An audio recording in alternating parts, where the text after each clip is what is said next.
Hello, welcome back. Thank you so much for being here. Today, I'm going to be ranking all of the makeup that I tried in October. So while I did try some really new and exciting products in October, some of these are from the very tail end of September as well, but I feel like October ended up being a little bit slower than September. So we're just going to get into it. I have 14 products to review. Coming in at number 14 is from Pat McGrath, and this is the Luminous Legends eyeshadow palette in Dawn Divinity. So this is one of the quints from her holiday collection, and I usually get excited for her quints because they're usually a really good quality. So when Pat comes out with her large holiday releases, her larger palettes kind of go back and forth between made in Italy or made in the US. She did introduce these quints a couple of years ago, and the quints are usually always made in Italy, and they have their own special formula. The mattes are always very, very creamy, and the metallics are always intensely foiled and shiny. So I do get very excited for these. So I believe there was one other quint this year, and I didn't love the color story of that one, so I went with this one, and I do still think it's a very, very pretty quint, but there's something about it that I just don't feel excited about. This matte here is lovely. It is that very, very creamy matte formula. I love this champagne shade here, and then we get this gold, and then we get this really sparkly, super dark brown, and then we get this pink. I have a lot of color stories like this. I think I just maybe wish there was another matte in here. So while I love pinks and browns, I think this exact selection really just doesn't appeal to me as much, and for that reason I put this at number 1. I still think the quality is lovely. I still think her quints are some of my favorites. The holiday launches are not going to be what's in her large mothership palettes, but they still are really lovely quality, so I am definitely going to say this is a lovely quality palette. It's just for some reason the color story really just doesn't stick with me. Coming in at number 13 is from MAC. And this is the Treasured eyeshadow palette in Rose to the Occasion. So this one, I do think is beautiful. I absolutely love the MAC formula, especially in this format. I think these are so good. I like the color story here. We do have a very basic pinky purple color story. We do get 2 mattes, which I really do appreciate. We get that pretty champagne. And overall, this is a beautiful color story. But the reason I rank this one a little bit lower, even though it's very, very pretty, is just I feel like I have some very similar color variations from MAC in my collection already, and definitely in other palettes in my collection. So I think this is beautiful, but especially because I have so many similar looking palettes in my collection from MAC, this just really didn't stand out. I think the packaging on these is really, really pretty. The formula is great. It's just this particular color story, even though they don't have these exact shades, this particular color story has been done by MAC so many times that it just didn't do anything special for me. Coming in at number 12 is also from the Pat McGrath Holiday Collection, and this is the Luminous Legends eyeshadow duo in Celestial Jade. So I think this is the first time she has done little eyeshadow duos. So this one is really pretty. It's got a gold and a green. It definitely caught my attention right away. I thought it was so beautiful, and I have had fun playing with this little duo. The shimmers are definitely very foiled and impactful. They're the same as what's in the quints, and I do think it's a really beautiful little duo, and I do think it's a really fun way to experience the Pat McGrath shadows, especially if you're not wanting to pay the full price for some of her larger palettes.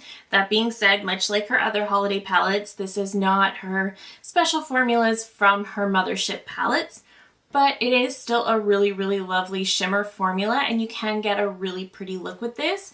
I think I just put it lower because I'm not as likely to reach for this as I am for some of the other products in this ranking. I think it's pretty, but when I reach for this, I'm usually going for a very specific look. So I am not going to reach for it as often, but I still think it's really, really pretty, and I will definitely continue to enjoy it and get use out of it. But like I said, it is for a very specific look. Coming in at number 11 is the other piece to the MAC Holiday Collection, and this is the Treasured eyeshadow palette in All the Riches. So I like this one a little bit more than the other one because, and it's kind of funny because this also has a gold and a green, but we also get some browns in here, we get some silvers. I didn't love that these 2 shades here, this one pulls a little bit more green, but they both have a silver element to them and they're not overly different. However, I really enjoy the looks that I get from this palette. I thought for sure I would like the Rose to the Occasion palette better because that's a color story I'm most likely to reach for. I also like that it has 2 mattes, whereas this one only has 1. However, over time, I've noticed myself reaching for this one quite a bit more. So it could just be time of year, but overall, I just think this one is really, really fun. And I think that this one is easier to work with in terms of someone who doesn't always wear a lot of color. This one's kind of a fun way to do that. It is a little bit festive as well, and this one isn't a color story that has necessarily been done as many times by MAC as the other color story, so I think this one is just a little bit more fun, and this one actually surprised me in terms of how much I like it and how much I actually do reach for it. Coming in at number 10 is from Natasha Denona, and this is the tinted lip masks. So I did pick up all 3 shades. One of the shades, which is Baby Nude, it's basically just a clear lip balm. It sits on my desk in my office because it is a perfect daily lip balm. I really like this formula. It's very, very hydrating. It's a little bit thicker, so it does kind of stick around better than some others. And I also love that they're not sticky, so I really do love that.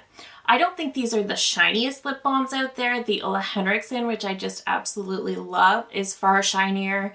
I would say the Summer Fridays are also far shinier. I do think the red and the berry are a little bit more shiny and pigmented, but because you can sheer them out, they're so wearable and beautiful. These are really, really great lip balms to keep in your purse if you want to. These are also competitively priced with the Summer Fridays and the Ole Henriksen. I also detect a slight vanilla scent from these, which I do love. So while these I don't believe are the shiniest lip balms, they are very, very comfortable. They're not sticky. They're just a lovely, comfortable formula. And I do love that the packaging is that sort of soft touch. I just think that's lovely as well. I think she did do a great job with these. Coming in at number 9 is actually the largest palette in the Pat McGrath holiday launch. And I thought this would be my least favorite. I really did. And it may have been at first, but as I've been continuing to use it and play with it, I think I really do like it. So this is the Luminous Legends Mega Eyeshadow Palette. So this one is definitely a little bit more brighter, a little bit more fun than I would typically go for. But what I really love about this is it is made in Italy, and it does have the same formula that is in her quints, which I really, really love. In the last couple years that she has released these quints, I don't know why that formula wasn't always in here, because the formula is just so good. But I love that formula. She kind of still gave us those standard pink and brown mattes and then all of these pops of color, but you can still get a very, very neutral look with this palette like I did today. I just think this is a really pretty palette. I like that we have some blue. I like that we have some purple. I like that we get our standard pinks and browns. I just think it's an overall really pretty palette, and I love that she used that formula from her quints in here because I think it just adds so much more value. Will I get a ton of use out of every single shade in here? No, not necessarily, but I do still think it's a really pretty palette. I think it's really fun. I love that we have this nicer formula in here with these super creamy mattes. Even the shimmers are so super creamy, and I just absolutely love that. So I feel like I actually do like this mega palette more than I thought I would.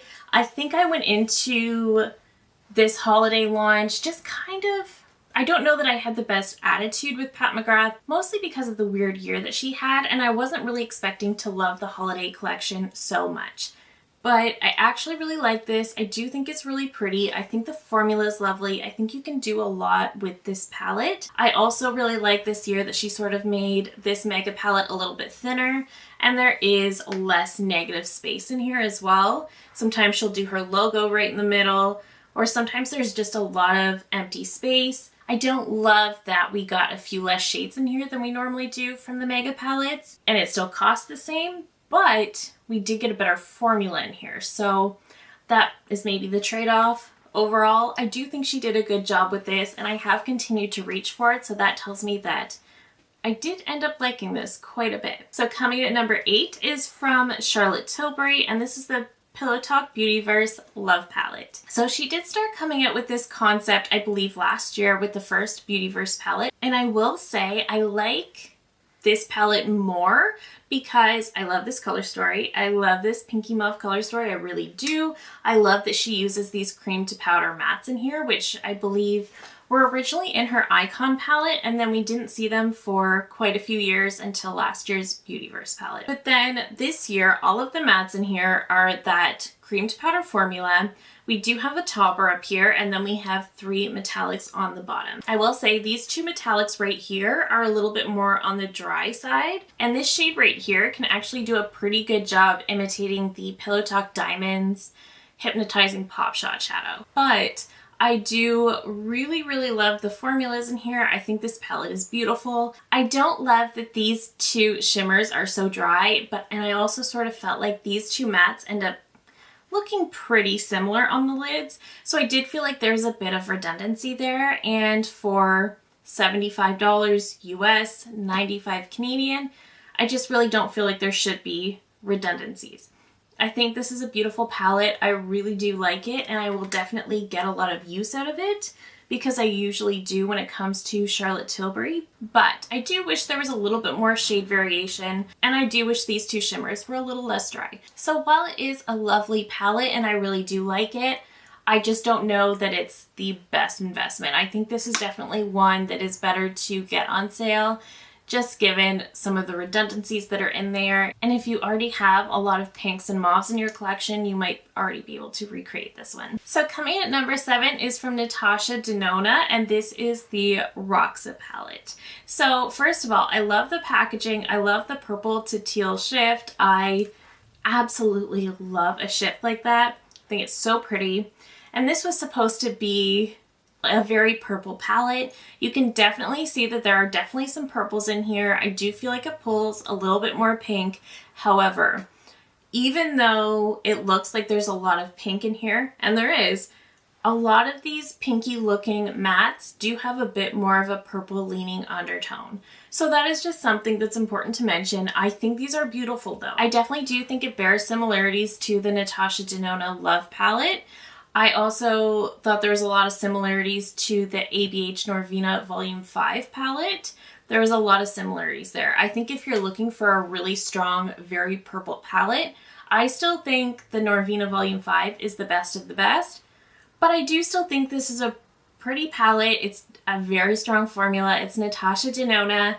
I'm still trying to fully understand this shade in the middle. This is the shade called Bolt, and it's like this duochrome purple to silver shift, and you're supposed to just mix them together when you dip into it, and you kind of get a different result every time. And that's fine, but I just don't find that it works as well. I feel like it's just one of those things to spark your interest when you look at this palette. So my favorite shade in the palette is actually Dixie, which is her Chroma Crystal formula, which we first saw in the mini retro in that shade Galaxia. This is just a very sparkly, very, very shimmery shade.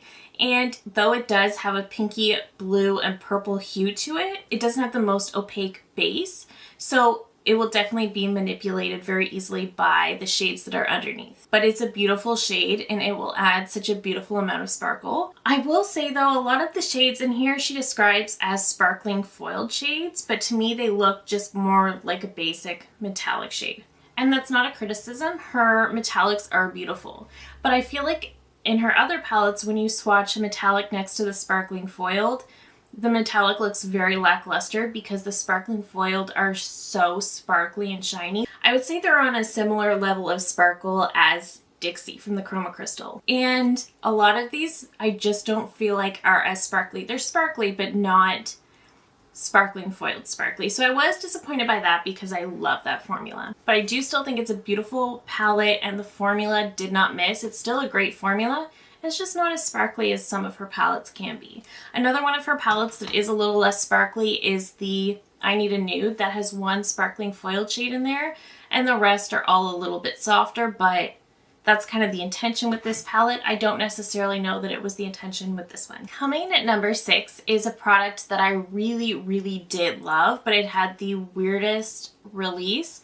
is from Hourglass, and this is the Ambient Lighting Palette Dream Edit. So this is one of their face quads. But this was released for a very, very short time on the Hourglass US website, but you could only see it if you had a link to it. It never came to the Canada website, and ever since then, I believe it said out of stock. I don't know if it's on the website at all now.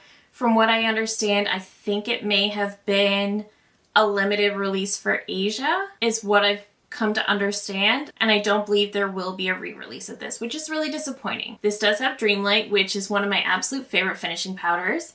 It also has this strobe powder in Cosmic Strobe Light, which I do think is very pretty. It's not quite as pretty as the Opal Strobe Light from the Jellyfish palette from last year, but it definitely is a little bit more peachy. It's a little bit deep for me, but I can make it work. The blush in Serene Flush, I would say, is kind of like a warm peach, but it's a very, very beautiful everyday blush shade. I think it's so pretty. And the shade Lunar Bronze, I believe, was in the Jellyfish palette as well, and I don't love this bronzer. It is too warm for me. However, I do really, really like having an Hourglass face quad just because it's so simple. You just pick it up, you have your powder, highlighter, bronzer, and blush there and done. I do love the 6 pans, of course, but I love that everything is already decided for you. You just have everything you need right in this one palette, and I think it's beautiful. I think this quad is stunning. It definitely is, I think, a little bit more suitable for light to medium skin tones.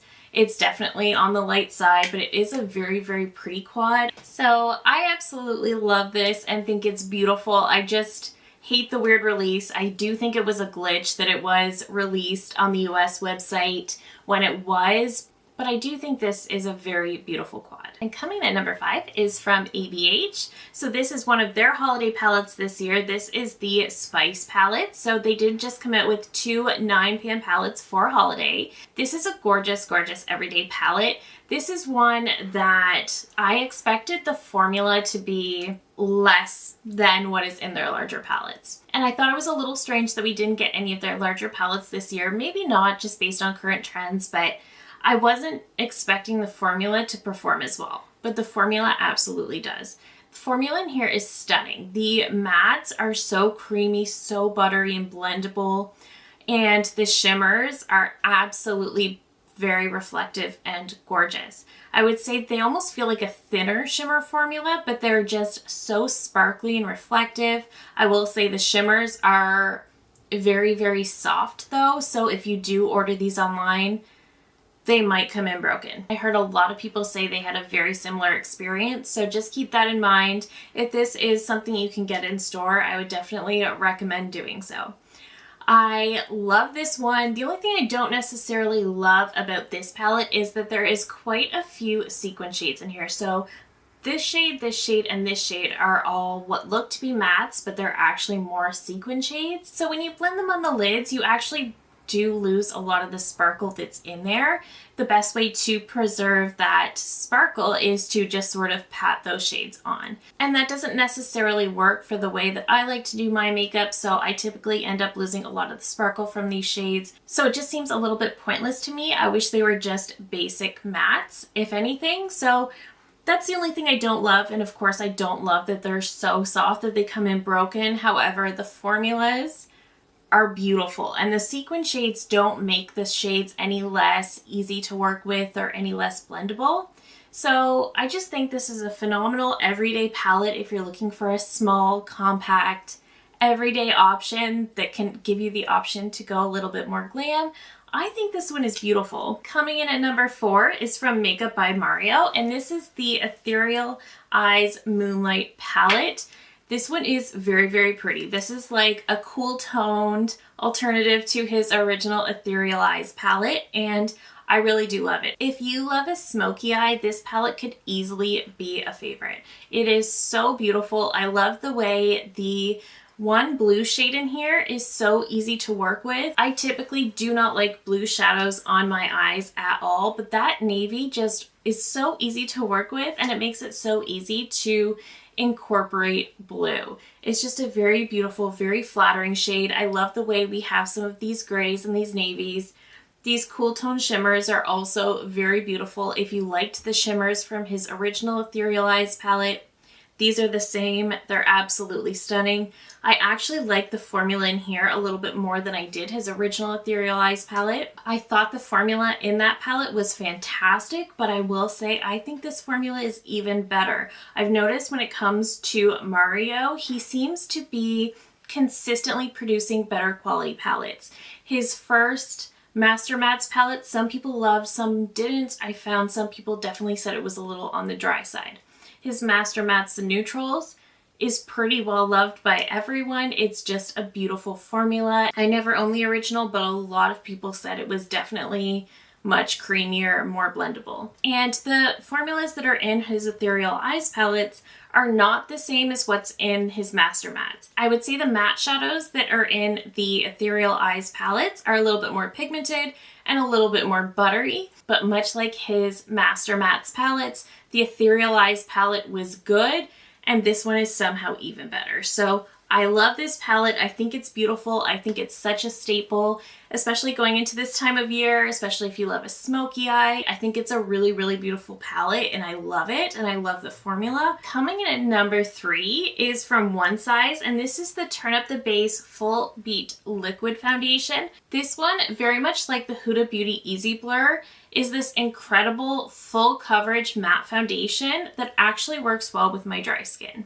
So this one is very full coverage, but it doesn't feel like it's full coverage. It doesn't feel heavy. It doesn't get cakey. It feels nearly weightless on the skin. It does dry down matte, but it's not uncomfortable. And I say that from the point of view of a dry skin type. And what I think I said in my initial review of this one is when I think of these matte full coverage foundations, I initially think of those 2016 super thick, super heavy, full coverage matte foundations that would absolutely not work on dry skin. Whereas this is just a super lightweight, super comfortable, super easy to work with, full coverage foundation. It does dry down matte, which I really, really love. I've been loving that we're seeing a little bit of a resurgence of these more matte foundations. I'm kind of done with the super glowy options. So I am really, really excited to see this resurgence, especially with all of the new updates with these more lightweight formulas that can also give the same amount of coverage. So I really, really love this. This is so fantastic. You do get a nice pump with this one. This is a really thick formula though, so you really do have to shake it really well. Otherwise, it might not come out. This is very full coverage, but like I said, it is very lightweight. It wears beautifully throughout the day. It doesn't break up. It doesn't cling to dry patches. It doesn't enhance anything. And it really, truly does wear all day long and just keep that coverage intact. This is a beautiful, beautiful formula.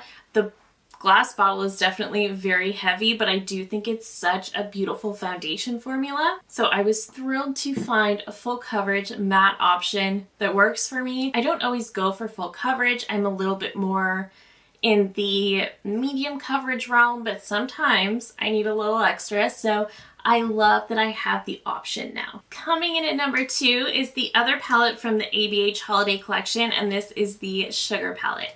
So this one also came broken, much like Spice, and this is also not the one I expected to love as much, just because I love a good brown color story like Spice, but this one is so beautiful. This does remind me quite a bit of the Charlotte Tilbury Beauty first palette from last year's holiday. These shades are so stunning. So the mattes, much like the Spice palette, very, very buttery. We do get a couple sequin shades in here, this one up here, and then this one in the middle on the bottom. This one actually is gritty, but this is one that you can kind of actually pat on with a brush and it will preserve that sparkle. It's kind of the best sequin shade I've used, and I don't necessarily like a lot of sequins. One thing I also noted was with the Charlotte Tilbury palette, I felt like there was that silver in the middle, but everything around it was brown or pink or purple, and I just found that there really wasn't a place for that super opaque silver. Whereas this one, I feel like kind of answered that problem. We do get this pink shade here, we get some purples, we have this blue with the pink glitter, and then we do have this very dark brown, we get this more pinky matte, and then this more taupey brown. And then this shade, in some lights looks blue, in some lights looks purple. It's absolutely fascinating, but because of that, it really sort of brings all of the colors together. So I feel like all of these shades actually work very, very well. And this is one of those palettes that I like to describe as a colorful palette for neutral lovers. So those of us who are just really, really dedicated to our neutral tones and our neutral shades, when we do step outside the comfort zone, it tends to be with more safer colors like pink, purple, green, and that's definitely me, and I know it's a lot of you guys too. So those are like the safer sort of colors to step into. And I love that this palette has that. Even though we have this blue, it ends up with a purple shift. So it's still kind of in that safe realm. It's just such a beautiful palette. It can give you a bit of an ethereal look as well, which is just always gorgeous. So I think this palette is so, so pretty. We get these colors, but we get these more neutral browns that can kind of balance it out. But yet we still have a way to work with every colorful shade in here. I think it's a beautiful palette. The formula is fantastic. And just everything about this palette I love. I'm so surprised that I ended up loving this one more than the Spice palette, but I really, really do. It's just a beautiful, beautiful mini palette. And my absolute favorite palette that I tried in the month of October is easily the Huda Beauty Icy Nude palette. I love this so much. So the big drama with this one is that she says it is the very last large palette they will ever release. So she can mean a lot of different things by that. I know a lot of brands sometimes say these big grandiose statements, but there's a caveat to it, and that's how they can say that, if that makes sense. So I don't know if that means that she's just going to start coming out with 9 pans, maybe she's going to do 12 pans. I don't know what the plan is. It sounds a little bit too bold to say she's never going to come out with a large palette again, but we'll see. It definitely did the trick and got everybody talking. That being said, this palette is so beautiful. I love this palette so much. Her larger palettes are easily her best quality. These are her Italian formula. And this one I absolutely love. So I've always been a big fan of Mercury Retrograde, which is still a favorite. That's another one of those colorful palettes for neutral lovers. Then we have the Rose Quartz palette, which was also previously a favorite of mine and I still really enjoy. I have Pretty Grunge from last year, which of course I absolutely love as well. I didn't expect to, but I do. And then there's this one. This one is almost like the soft baby sister to Pretty Grunge. So one thing I did mention in my original review is that a lot of the mattes in here can be found in other Huda palettes, particularly Rose Quartz. She does tend to keep similar matte shadows. We do have some warm browns in here. You also get some purples. And you do get some pinks, and that is just pretty standard for Huda. She does have a lot of very similar mattes in her palettes, and I did do a lot of comparisons in my initial review. But this palette I love. You can go so icy and white with this palette. You can go silver, you can go pink, you can do a warmer look with it, and I just think it's an absolutely stunning palette. And I always say this, especially when it comes to these larger palettes, that Huda is the queen of texture, which is why I'm hoping that whatever she's doing with palettes, that her new palettes will still have her Italian formula. She just has the most beautiful concepts when it comes to her eyeshadows. Sometimes they're misses, but I think she has a lot more hits than misses with the formulas she tries out in her larger palettes. The Petri dish looking shade that was in a couple of palettes, I don't like that one at all. She had a black eye gloss in the Pretty Grunge palette. I don't like that at all. This year, the very unique shade is just this straight biodegradable glitter right here. That's all this is just glitter. So this one doesn't really have a base shade to it. It's really just sparkles. And I don't like the feeling of it at all. It's very, very gritty, which is a texture thing for me, but it is still usable and it does add a bit of a sparkle. But what's even more sparkly is the shade Diamond Dew and VVS, because these are those heavily foiled shades that just add such an intense sparkle, kind of like the sparkling foil from Natasha Denona, very similar to the shade Rebel from Pretty Grunge, very, very foiled, very textured. These are ones that, like I said, can look very foiled on the eyes, but if you also pick them up on a finger and sort of warm them up between your fingers and then apply them, you will get that super intense shine without all the texture. So if you do prefer the shine without the texture, that is a little trick you can do, and you will still preserve that high shine you get from those shades. The shades are just absolutely stunning. This is like a warmer, more glam version of the I Need a Nude from Natasha Denona, which is one of my all-time favorite Natasha palettes. But this one, even though it is very icy, it does have some warm shades in here too for versatility, and you can go a lot more glam with this one, which I think is fun. And this is just such an absolutely stunning palette. I love it so much. I've heard people say it's boring, and definitely, if you're someone who loves a lot of color, definitely, but not to me. I think this palette is so beautiful, and I am interested to see what her plans are going forward. But that is it for all of the makeup I tried in October. Let me know down below all of your thoughts. I love hearing from you so much. What is your favorite product that you tried in October? What is your favorite of the holiday launches so far? Let me know. Like I said, I just love hearing from you guys. So thank you so much for being here. If you're new here, I hope you'll consider subscribing before you go. I do upload new videos every single week. Thank you again so much for watching, and I will see you in my next one. Bye!